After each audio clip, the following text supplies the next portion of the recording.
मौका मिलेगा? देखिए, बीजेपी की कोशिश रहती है कि चर्चा ना हो, और ये हम लोगों ने अभी देखा ही है कि जिस समय चीन के सवाल पर लीडर ऑपोजिशन और अन्य दल जानकारी हासिल करना चाहते थे, भारतीय जनता पार्टी पीछे हट गई।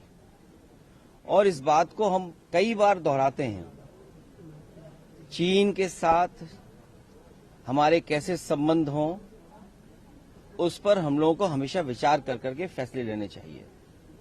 नेशनल सिक्योरिटी, बॉर्डर सिक्योरिटी और खासकर चीन के साथ हमारे रिश्ते अच्छे और बुरे वक्त वक्त पर रहे हैं। बहुत सारी जमीन हमने खोई है, पहले भी जमीन खोई है, बाद में फिर जमीन खो दी हम लोगों ने। फौज के लोग क्या कहते हैं, कम से कम वो पक्ष आए और देश की जनता जाने। न केवल हम जमीन खोते हैं चीन से, हमें अपना बाजार भी हमारा छिनता जा रहा है। कुछ पुरानी सरकार में छिना बाजार, फिर अब बाजार छिन गया। तो आखिरकार हम किस दिशा में जा रहे हैं? और उसके बाद ये जो अमेरिका से डील हुई है, ये डील नहीं ढील हुई है। हमारा पूरा बाजार उनके हाथ में दे दिया। सरहद की बात करें, अब तो किचन के रास्ते हमारी थाली तक, नवाला जो है हमारे एक रोटी के टुकड़े तक बात पहुंच गई है।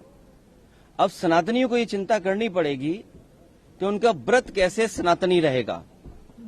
मान लीजिए डेयरी प्रोडक्ट्स वहां से आ गए, तो हमारे सनातनी लोग व्रत कैसे रखेंगे? हम सब भारतवासी व्रत कैसे रखेंगे? बड़ा चिंता का विषय है। और फिर सीधा सीधा हमला है। जो भारतीय जनता पार्टी के संगी साथी समय समय पे स्वदेशी का नारा देते थे, आखिरकार वो लोग कहां हैं? वही जो बिल्डिंगें बड़ी बड़ी बनी हैं, कहीं उसके अंदर अंग्रेजी चश्मा लगाकर तो नहीं बैठे हुए हैं? और ये बात तो साबित हो गई है, जिस तरह की डील हुई है, न जाने क्या क्या उसमें फैसले होंगे। देश तो जानना चाहता है। पीयूष गोयल जी ने कल कहा कि